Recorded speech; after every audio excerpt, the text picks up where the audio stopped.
Estaremos encerrando, lendo a história dos patriarcas a partir da vida de Jacó. Já falamos sobre Abraão, já falamos sobre Isaac, e já em duas oportunidades já falamos sobre a vida de Jacó. E hoje nós estaremos encerrando essa sequência, e nós vamos agora ler esse texto que é o desfecho do ápice do agir de Deus na vida de Jacó, que diz assim, Gênesis 32, versículo 22. Levantou-se naquela mesma noite, tomou as suas mulheres, as suas 2 servas e seus 11 filhos, e transpôs o val de Jaboque. Tomou-os e fê-los passar o ribeiro, e fez passar tudo quanto lhe pertencia. Ficando ele só, lutava com ele um homem até o romper do dia. Vendo este que não podia com ele, tocou-lhe na articulação da coxa e deslocou-se a junta da coxa de Jacó, na luta com o homem. Disse este: deixa-me ir, pois já rompeu o dia. Respondeu Jacó: não te deixarei ir, se não me abençoares. Perguntou-lhe, pois, como te chamas? E ele respondeu: Jacó. Então disse: já não te chamará Jacó, e sim Israel, pois com príncipe lutastes com Deus e com homens e prevalecestes. Tornou Jacó, diz: rogo-te, como te chamas? Respondeu ele: por que perguntas pelo meu nome? E o abençoou ali. Aquele lugar chamou Jacó Peniel, pois disse: vi a Deus face a face, e a minha alma foi salva. Nasceu-lhe o sol, quando ele atravessava Peniel, e manquejava de uma coxa. Senhor, nós te agradecemos pelo teu cuidado, pela tua palavra sobre nós. Em nome de Jesus, nós exaltamos ao Senhor por todo o cuidado do Senhor, por tudo que tens feito por nós, e que nessa noite, Pai, a Tua palavra fale aos nossos corações de forma profunda, porque para o Senhor nós damos louvor agora e sempre. Amém e amém.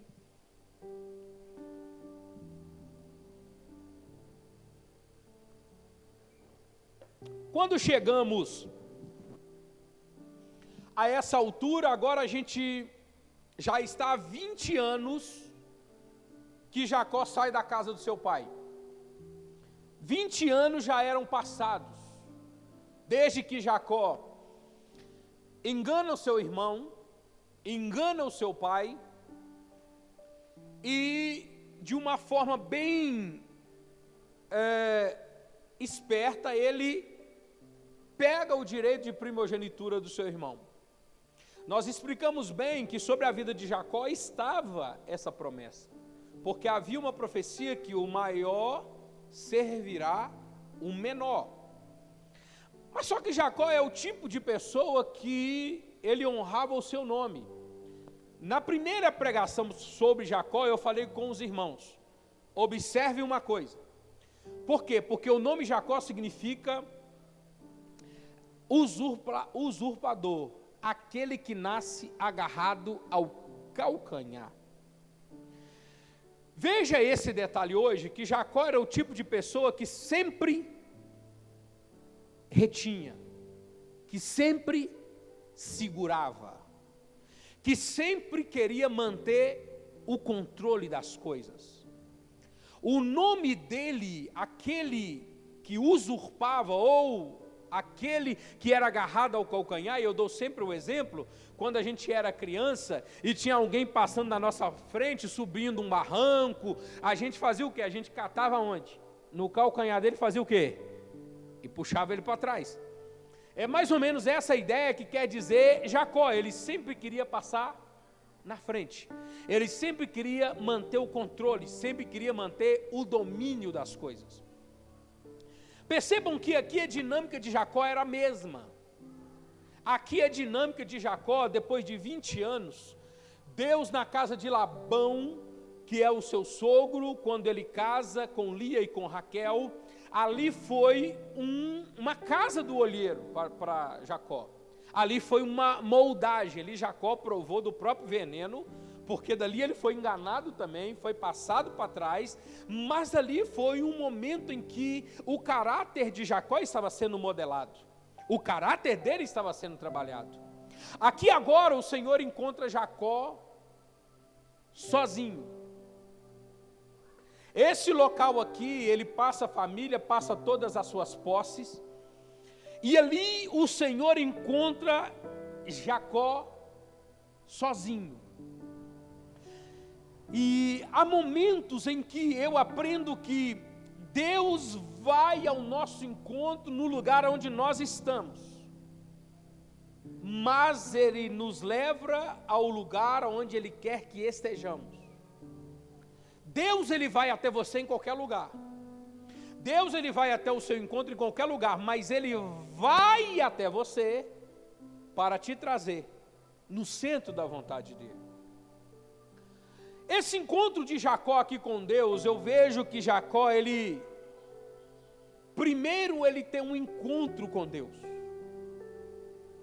Ele tem um encontro com Deus e esse encontro com Deus vai fazer Jacó começar a soltar as coisas.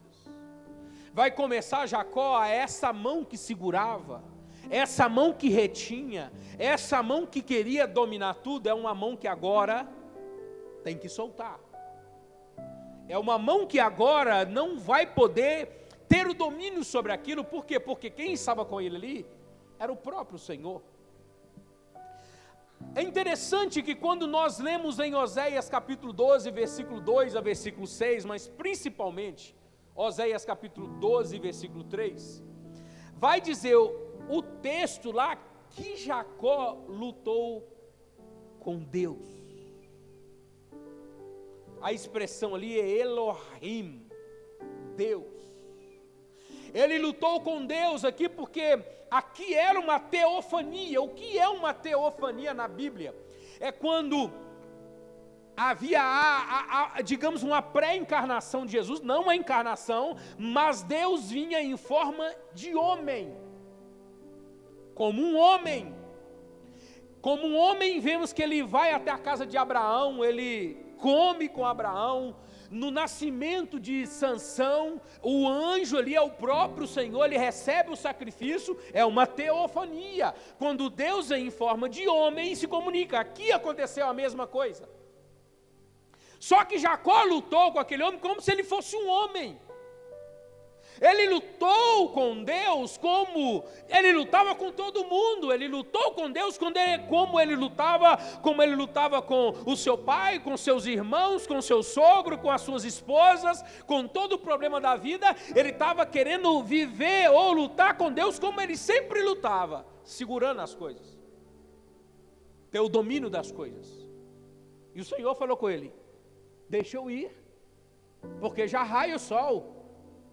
E olha a fala dele: eu não te deixarei ir, enquanto tu não me abençoares.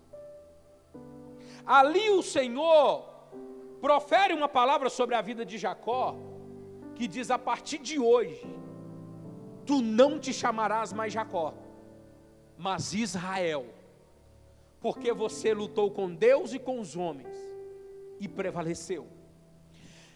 Esse nome de Jacó, quando é mudado como nome de Abrão para Abraão, de Sarai para Sara, quando há uma mudança de nome ali, é porque há uma mudança no caráter também. Não que o nome automaticamente ele vai mudar o caráter da pessoa, não que o nome automaticamente fez um passe de mágica e mudou, não. É porque aquele nome é a identidade que ele carregaria dali para frente, como aconteceu com Abraão, pai de multidões. Deus já estava trabalhando, e no caso de Jacó ali, tu não te chamarás mais Jacó, usurpador, suplantador, aquele que quer dominar, não, tu se chamarás Israel a partir de hoje. Sabe o que é Israel? Aquele que luta com Deus. Aquele que luta com Deus. E há uma interpretação, e dentro desse, aquele que luta com Deus, há uma variável que ajuda muito a gente aqui hoje, que eu acho ela muito interessante, que esse termo Israel, é o príncipe com Deus, é aquele por quem Deus luta.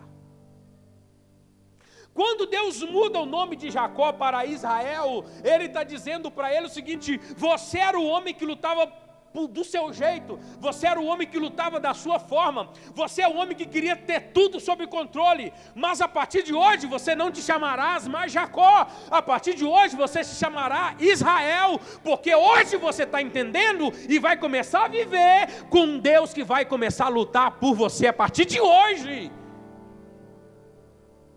E é interessante que o primeiro encontro de Jacó, o primeiro encontro dele é com Deus.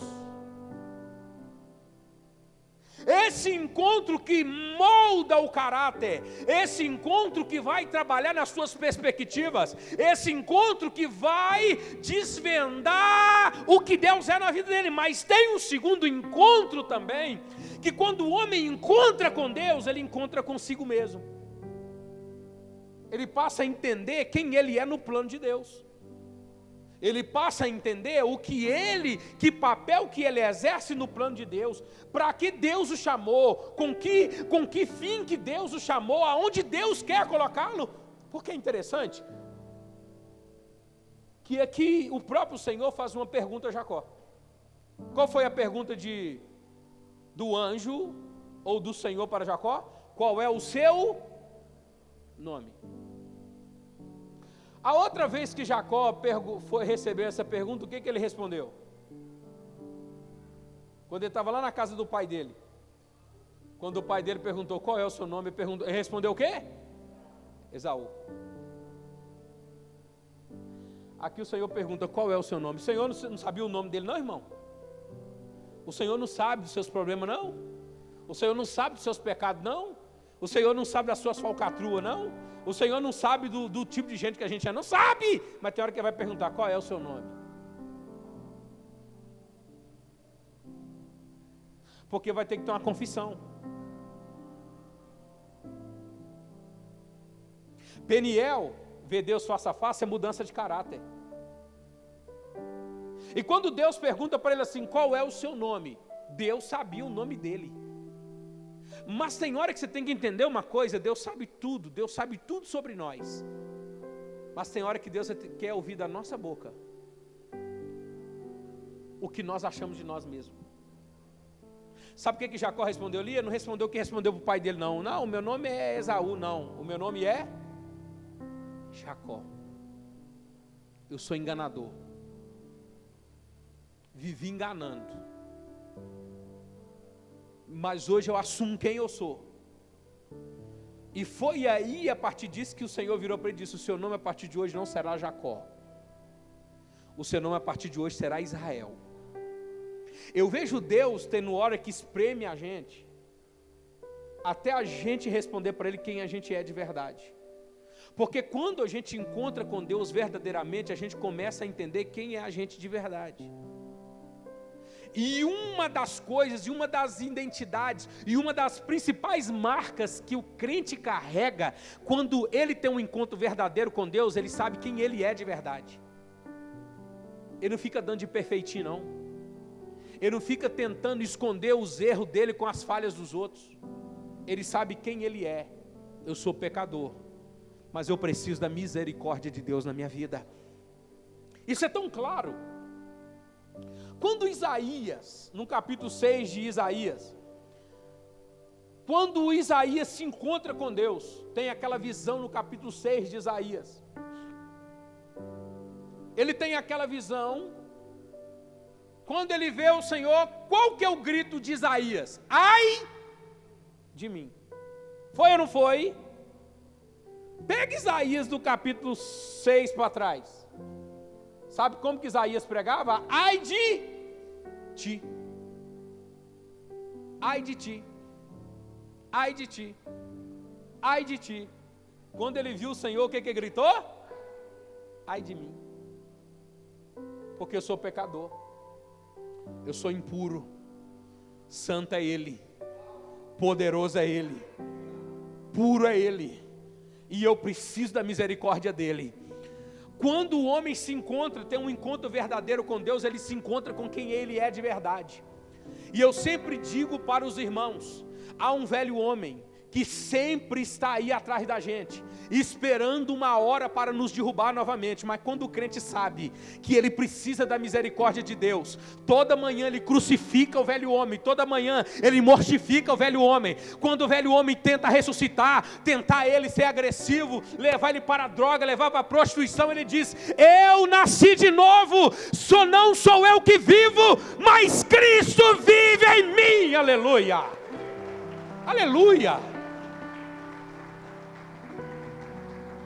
Quando nós temos um encontro verdadeiro com Deus, a gente se encontra com a gente mesmo. A maior crise das pessoas hoje é não saber o que elas são. A maior crise do ser humano hoje é não saber o lugar dele.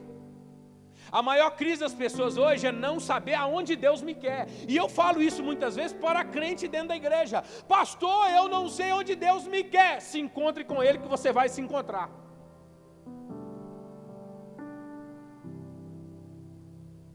Se tem duas crises que eu vejo que muito cristão tem, a primeira é não saber aonde tem que estar, e outra, eu não estou onde eu deveria estar. São as crises que mais nos consomem, porque quando a gente não está no centro da vontade de Deus, não tem carro, não tem casa, não tem dinheiro, não tem nada que preencha aquele espaço, porque a única coisa que preenche um espaço vazio da alma do homem é estar no centro da vontade do Eterno, no centro da vontade do Todo-Poderoso. Então Jacó ele é abençoado. Jacó entende esse lugar, ele chamou aquele lugar de Peniel.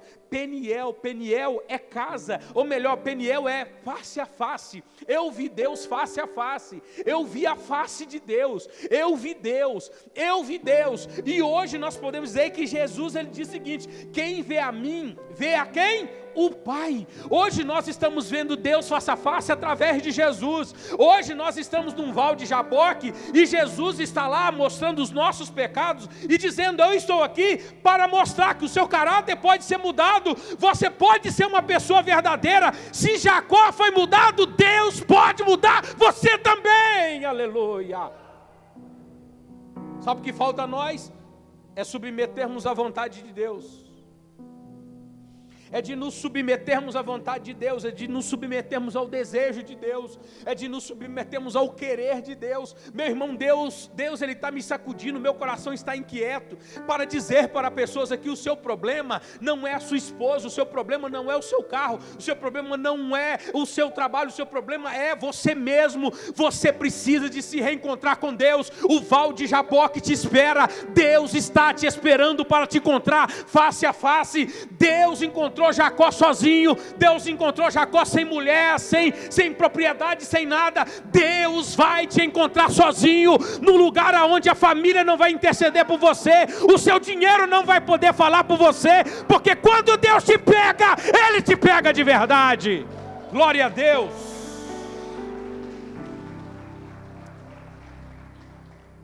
Val de Jaboque é o lugar onde o status do homem não fala, mas Deus fala.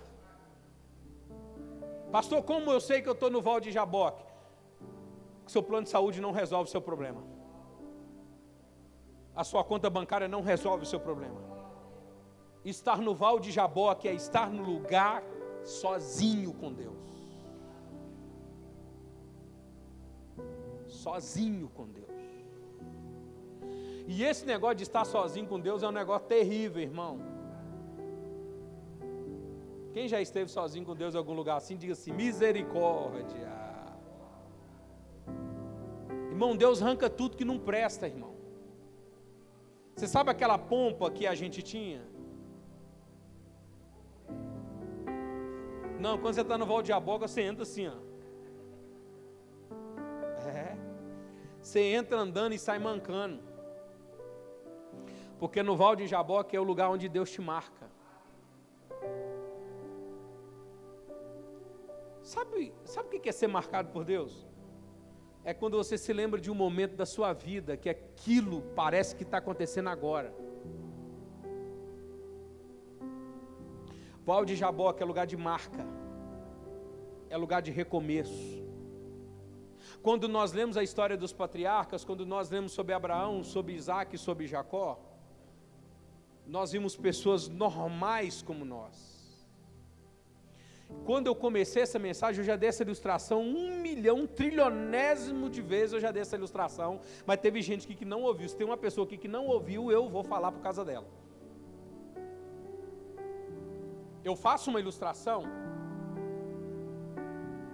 que quando nós chegarmos na eternidade, quando nós chegarmos no céu, quem quer ir para lá, diga eu estou indo para lá. Ainda bem que eu vou morar. E eu ilustro, essa ilustração um dia veio assim na minha cabeça, e eu achei ela, agradeci muito a Deus por isso.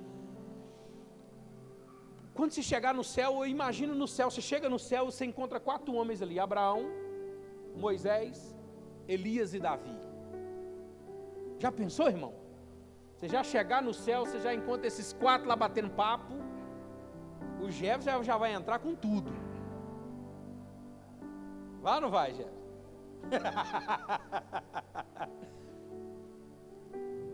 E eu digo que quando eu particularmente, digamos, é um crente brasileiro, quando eu chegasse, eu ia começar, eu ia ver aqueles homens, gente, eu preguei demais sobre esses homens, eu aprendi demais sobre esses homens, aí eu ia chegar para eles assim, e perguntar para eles assim, me conta qual foi a maior experiência que vocês tiveram com Deus. Aí eu, sem equívoco algum, Abraão diria o seguinte: primeiro foi o dia que Deus me chamou da terra dos meus pais. Disse, vai para a terra que eu vou te mostrar. E Deus foi, e ele iria contar também o caso de Isaac, quando ele foi levar para sacrificar, ok. Quando chega a vez de Moisés, e conta aí Moisés, Moisés fala, meu amigo, na sarça, quando Deus falou comigo, aquilo foi tremendo. E quando chega a vez de Elias, me conta aí, Elias contaria. Rapaz, estava no Monte Carmelo, cheio de profeta de Baal, orei e o fogo desceu, eita glória. Aí eu já estava sapateando já a vez de Davi, eu estava lá no pasto, cuidando de ovelha, recebi um chamado, o profeta está te esperando, para quê? Não sei, mandou te chamar lá que ninguém assenta na mesa enquanto você não chegar. E quando eu cheguei, derramou sobre mim o azeite, veio sobre mim o Espírito Santo do Senhor. Meu irmão, aí só que crente brasileiro é curioso, né? Aí você ia perguntar assim, me conta lá, o que você queria que Deus deixou todo mundo saber da sua vida que você não queria que soubesse? Se você pergunta que faz no céu, mas o crente é brasileiro, né? Abraão, eu não queria que ninguém soubesse que eu menti. Eu queria que todo mundo soubesse da minha vida somente as coisas boas. Não queria que ninguém soubesse. Nessas alturas, Davi já estava querendo sair de fininho, né? Quando chegou a vez de Moisés coça a cabeça, eu não queria que ninguém soubesse por que eu não entrei na terra prometida. Eu queria que Deus tivesse colocado só lá assim, Moisés morreu e pronto. Não, falou por que eu não entrei. Quando chegou a vez de Elias assim, depois do que eu narrei aqui do fogo que desceu, eu fui para o deserto e pedi para morrer. E Davi falou, eu não queria que ninguém soubesse que eu adulterei com Batseba, a maior mancha que eu carreguei na minha vida. E eu digo que nessas alturas está chegando Jesus. Eu iria perguntar para Jesus assim, Jesus, por que o Senhor deixou que nós soubéssemos tudo acerca da vida desses homens? Por que o Senhor não deixou lá anotado somente as coisas boas?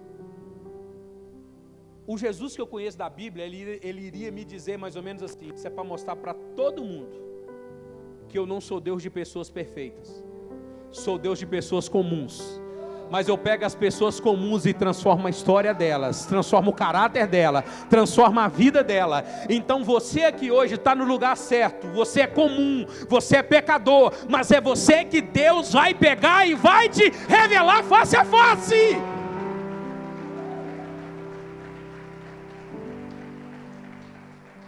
Sabe por que eu prego? É porque eu sou comum. E eu não sei por que Deus escolheu logo a mim para falar dele. Com toda a franqueza, irmão. Eu não sei te responder. Só sei que Deus me escolheu para falar que Ele muda, que Ele transforma, que Ele liberta, que Ele salva, que Ele é Deus verdadeiro, que Ele vai levar o homem para o céu. O homem não é salvo pelos seus méritos, o homem é pecador, é miserável, mas somos salvos pela graça, pela graça, pela graça. Glória a Deus, glória a Deus. Eu vi Deus face a face no Jaboque, fui mudado, fui transformado, e a transformação na vida de Jacó foi tão evidente, que logo à frente, Jacó teve um problema com seus filhos, a questão dos siquemitas, no capítulo 35, quando a família de Jacó estava para ser morta, no terror, estava todo mundo atormentado. Sabe o que Jacó pegou? Eu vou levar vocês hoje a um lugar, e vou apresentar vocês a um Deus verdadeiro, vou levar vocês a Betel, e vou apresentar vocês o Deus que me apresentou no dia da minha angústia. Jacó agora era um homem convertido, Jacó agora buscava o socorro em Deus. O problema podia vir sobre a vida dele, sobre a casa dele, mas ele sabia, eu vi Deus face a face, Ele é o Deus do impossível. Eu tenho uma palavra para você aqui hoje, você vai ver Deus face a face. Você vai ver Deus face a face, a sua vida, e Ele aqui no capítulo 32, versículo 30, Ele diz assim: e aquele lugar chamou Jacó de Peniel, pois disse, eu vi Deus face a face, e a minha alma foi salva. Levante a sua mão, eu quero liberar uma palavra sobre você. Deus não vai te ver face a face para te destruir, Deus vai te ver face a face para te salvar, para te salvar, para te salvar. E se você crê, aplauda, aplauda, aplauda Ele. Fique em pé.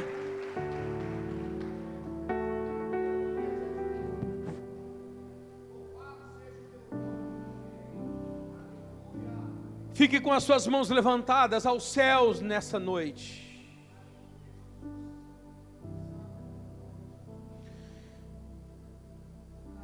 Esse é o Deus que se revela a nossos corações.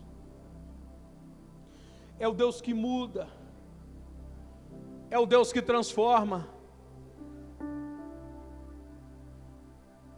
Foi Deus que se encontrou com Jacó no Vale de Jaboque, não foi Jacó que marcou hora com ele. Foi Deus que marcou aquele encontro. Não foi você que marcou esse momento.